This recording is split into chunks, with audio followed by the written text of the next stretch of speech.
Hey, welcome back, guys. It's me, Mr. Four Caps Killer. I got my coffee here. I made it. My neighbor next door, you can hear the generator running. You hear the generator. So he helped me make some coffee because he has a generator.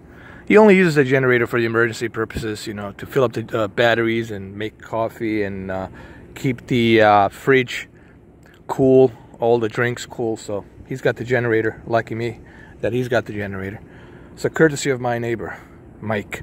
Thank you, Mike. Anyway, I have cleaned up nicely here. Remember that tree that fell down onto the shack?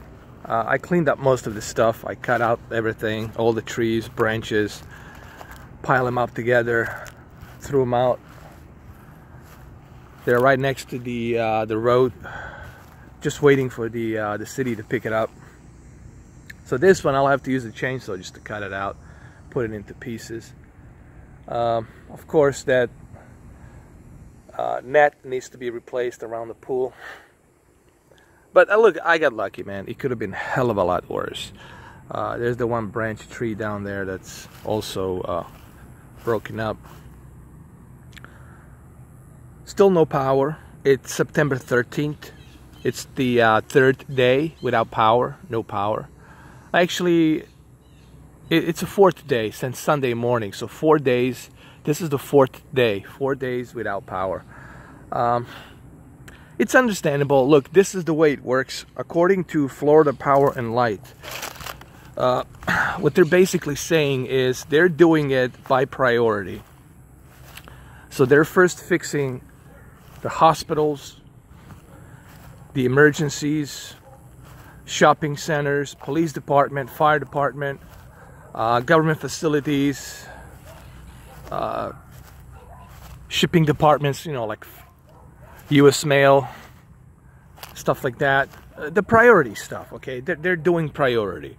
Once they get the priority done, they're saying by the end of the weekend, by the end of Sunday or midday Sunday, everyone in the county will have the power. But also depends on how bad it is. Like, depends on the damages. Like if your house is damaged really, really bad, or if the power lines are damaged really, really bad, they might take till maybe longer than 1 week, maybe 2 weeks. So it really depends on situation, you know.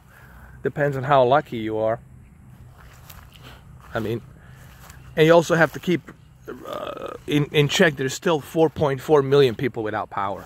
There's still a lot of people without power. And there's the one branch here. Now, if you go further down here, you're gonna bump into this one little lake, and you'll see a bunch of gators once in a while. They'll pop out. Yeah. This is a peaceful, quiet area. It's nice. So there's the one branch here. I didn't get a chance to clean this one up. I can do that later. You know, it's not that important. I can always do this. Take me about, I don't know, 10 minutes.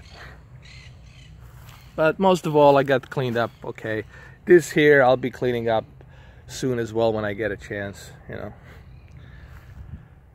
So yeah, guys, I'm sorry if I can't do any, you know, calibrating videos. I'm sure you guys understand, you know, I have no power, so can't do it. My neighbor has a generator, but, you know, he only uses it for the emergency purposes. You know, he's not gonna waste his fuel on something like me calibrating videos. Courtesy of this generator, he made this coffee for me. So, yeah, I'll keep you guys posted, you know. To be realistic, honestly, don't expect to see, like, me coming back to normal till maybe Sunday or maybe Monday. Most likely Sunday night. If I'm lucky, if I get the power by Sunday, then you might see me doing maybe NBA 2K18, some calibrations on that 4K HDR game.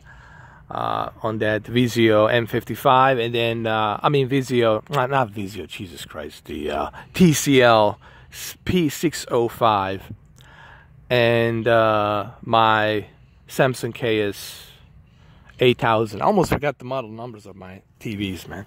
That's how much this whole thing screwed me up. Now look at the damages over here, for example. Let me show you. Let's walk around here a little bit. See, like this guy's got even more damages. Look, look. This has to be a tornado that touched down a little bit here. Look how powerful that tree is. And just look what it did. So you guys got to remember, it's most likely that the tornado touched down here for quite a... All he has to do is like touch down for like a few seconds or maybe a minute. That's all it takes, and just gonna rip that thing apart. Rips it apart, dude. That's how powerful these tornadoes are, man. Just has to touch down a little bit, just for a few seconds, and that few second one blast, it's like an explosion. Boom! That explodes this tree and just knocks it out. There it is.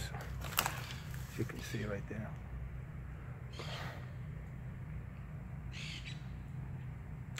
So yeah, like I said, we'll see what happens. Look, man, I'm really, I thought look, regardless of how you feel about our governor and his politics, I know he's, you know, I don't want to get into politics right now because I hate politics. I don't really care whether someone's Republican, Democrat, you know, libertarian, whatever. I could care less. I look at people based on their actions, and I give people credit based on their actions. And I have to give our governor, Rick Scott, a credit for being prepared. Because he is prepared. He's out there 24/7 trying to get everybody, you know, restored. So he's doing, I think he's doing great. I think I'll give him an A+, man. He's definitely out there, man, you know, making sure that everybody gets help they need. So I give him A+, man. I think he's doing fantastic. Okay, this is not a Katrina scenario, nor is this a Houston scenario. So, you know, and I give him an A+ for dealing, because you gotta remember, he's dealing with the entire state of Florida. It's not like a one county or like one city that you have to concentrate on. This is the entire state of Florida, man. There's a lot of people that are affected by this, and I think he's doing great. Just my opinion, you know. Everybody's got their opinion. Everybody's entitled to their opinion. That's fine. You know, I'm just giving a guy a credit when it's due, and the credit is due, so I give him a credit. You know. So there you have it, guys. It's September 13th. September 13th. Can you believe it? Already September 13th. Wednesday. Recovery. Hurricane Irma. It's coming out nicely so far. There's more gas stations getting fuel, so that's a good news. I won't have to worry about that. But yeah, I can't believe it. It's already September 13th. Pretty soon we're gonna halfway done with this month, and then we got October, and then we're getting closer, man. We're getting very close to Xbox One X, man. We got like maybe a month and a half, a month, because we're getting very close to the release of the Xbox One X, and can't wait to check it out, man. I just can't wait to get back to normal so I can start doing those videos, catch up on a few things, and you know, I'll dedicate my November, December, January, those 3 months just for the Xbox One X alone. And I'm gonna be fair. I just want to say something. I'm gonna be very fair with the way I, you know, test the Xbox One X with PlayStation 4 Pro and the PC.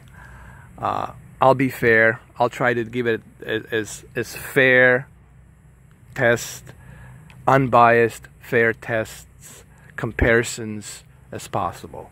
Okay, there are not going to be any fanboyism involved with me, as you guys know. So I'm going to try to be as honest as possible. You know, we'll talk about a lot of things. We'll talk about, is it overheating?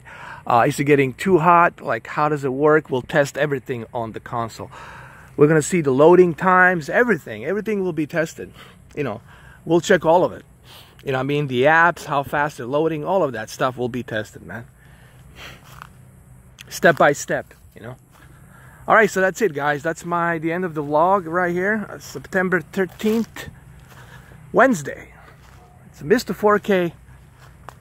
Well, I'm a downscaler this week because I have downscaled, man. I have no power, so no, I'm still the upscaler, man. Mr. 4K upscaler. Hurricane IRMA, September 13th. That's the end of the vlog.